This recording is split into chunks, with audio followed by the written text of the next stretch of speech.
I know what you might be thinking. You might be thinking right now we're supposed to be out in the field testing the DX Commando, or a no-mast multiband vertical antenna that I recently showed off in a prior episode.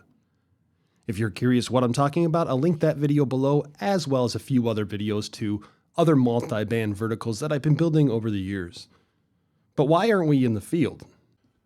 Well, it all started about 25 seconds after I released that last video, and I immediately started receiving messages about people wanting to purchase these plates or purchase the antenna system. And today I want to show you the updates that I made to this and kind of clarify what I'm hoping to achieve or not achieve, depending on how you look at it. In the last video, one thing we spoke about was maybe adding holes on the 45-degree offsets so that the plates could sit offset from each other, making things a little bit easier to access while trying to put this into the ground or even just access the ground radials. And so that's what I did. I added holes at 45-degree offsets. Now the aluminum is 5052 aluminum and it's about 4 millimeters thick.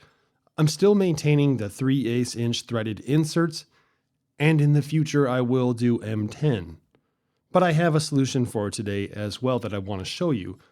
So this looks nice. We have two plates, and then one of the best things that I think I could have added was a suggestion that came in about if I have a spacer in the middle, the spacer acts as a way to keep everything level or aligned correctly.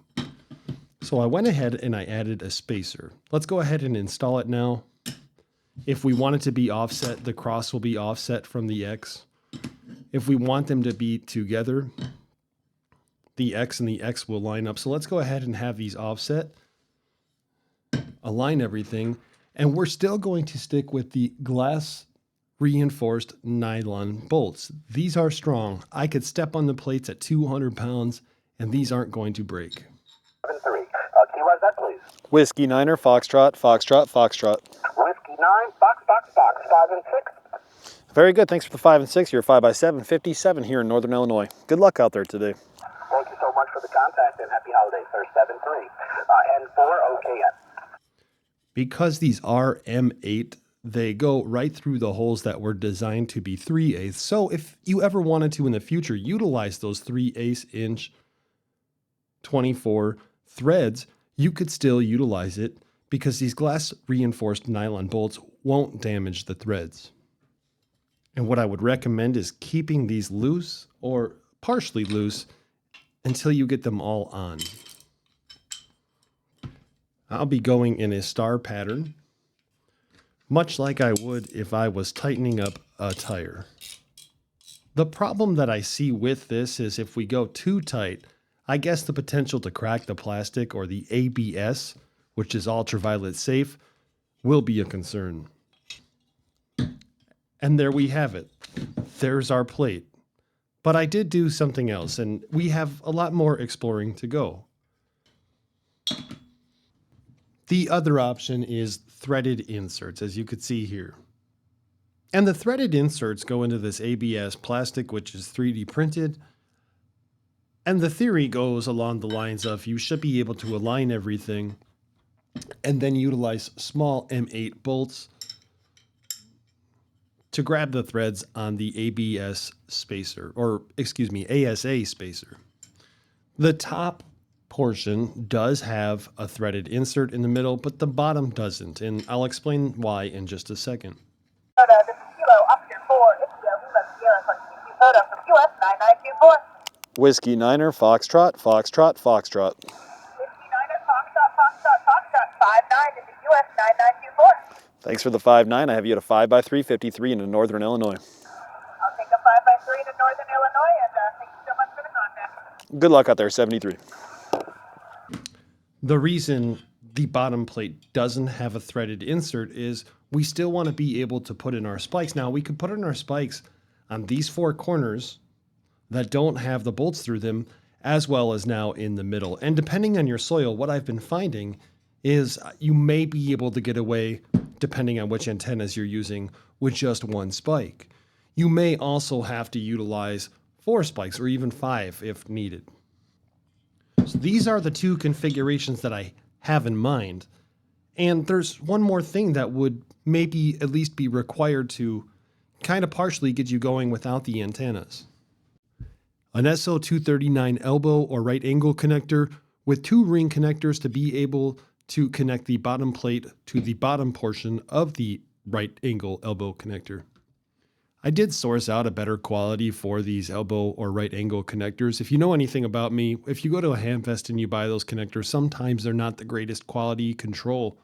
And so me purchasing from somebody very reliable allows me to ensure that we're going to get better quality elbow connectors. Let's talk a little bit though about the different configurations, because I did go out to the field to test this. In the last video, I utilized 4 HRD 25-foot telescopic 3-ace antennas to build the prototype.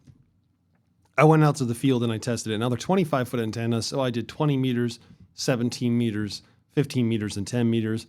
Absolutely no problem with them not interacting with each other. And I had a really good time. I made a lot of contacts. Whiskey Niner, Foxtrot, Foxtrot, Foxtrot. Whiskey Niner, Triple Foxtrot. Good afternoon, John. 57 My Park, US 2175, Georgia, QSL. Yes, sir. N7 AWX from Whiskey 9, Fox, Fox, Fox. I copy the report. And you're 5x353 into India Lima. Thank you for India Lima this afternoon, N73. QRZ. The thought and the question that I started to receive a lot of was, will this work with? Will this work with? And this is an experimental thing, so you get to experiment. And I will try to answer some questions, but I have to let you know that I can't be technical support in the future for every will this work with kind of question. So one of the main questions I had was, will it work with a JPC or other Chinese center-loaded coil, which means you'll have a certain length of M10 studded support pole, if you will, or aluminum pole. And then you'll have in the center your JPC12 coil, and then you'll have an M10. And yeah, these are M10, so how would you do that? Well, they make these little 3/8 male to M10 female adapters, and you should be able to screw them into these panels. And that also gives a lot of, well, it saves a lot of people money in the aspect of you don't have to buy the 3/8 one. That's a lot more. If you're looking for 2 meters, 6 meters, and 4/4, hey, you could actually probably do a J-pole on here, by the way. Oh boy. Where I'm trying to go with this is, even though they're 3/8 threaded for now, in the future they might be M10, but there still are a lot of different configuration options you could go with. So where do we stand? That's a great question, and here's a fair warning for you. I still consider this under prototype. I don't feel like I'm fully done, but I do recognize the overwhelming amount of support that is being received for these. And so what I'm going to do is a pre-sale for the prototypes, which means once all the parts arrive, I'll ship them out. It should be mid-December 2025. And you'll get 2 plates, the spacer, the nylon bolts, glass reinforced nylon bolts, the SO239 connector, and the 2 ring connectors, which should be enough to get you started on a Hamstick Commander, a DX Commando as we're now calling it, or a variety of other configurations that you could utilize with this. But I want you to know, I'm happy to provide support on getting the plates together and ultimately finding a configuration that may work for you or help you think of ideas involving these 2 plates. But it would just be completely unfeasible if I were to try to provide support for every possible antenna configuration that could exist out there for these plates. And I hope you could understand that. And also, when we're dealing with a prototype and we're dealing with pre-sales, no, there's no written documentation yet. So anyway, I hope you have a good one. I hope you enjoyed it. I had a lot of fun making contacts, and I had a lot of fun building this out. There's still plenty more to come with this. Hope you have a great one. 73. All right, what do we got going on today? Sunday fun day. We are working the DX Commando, and by the way, that name was from a live stream and I like it. The DX Commando. And we're utilizing multiple bands. We're using 20, 15, 17, and 10. Now there's a really cool station that's on 10 meters right now, and I want to try to work it. Phoenix 73s, Victor 3-1, Charlie, Quebec. Whiskey 9, Foxtrot, Foxtrot, Foxtrot. I have to imagine that this guy's got quite a pileup. Victor 31, Charlie, Quebec. Whiskey 9, Foxtrot, Foxtrot, Foxtrot. Foxtrot, Foxtrot. Whiskey 9er, Foxtrot, Foxtrot, Foxtrot. Okay, Whiskey 9, Foxtrot, Foxtrot, Foxtrot. You're 5 and 7. 5 and 5 Illinois, thank you so much. Thank you, 73s. Yes, yes, yes! The DX Commando!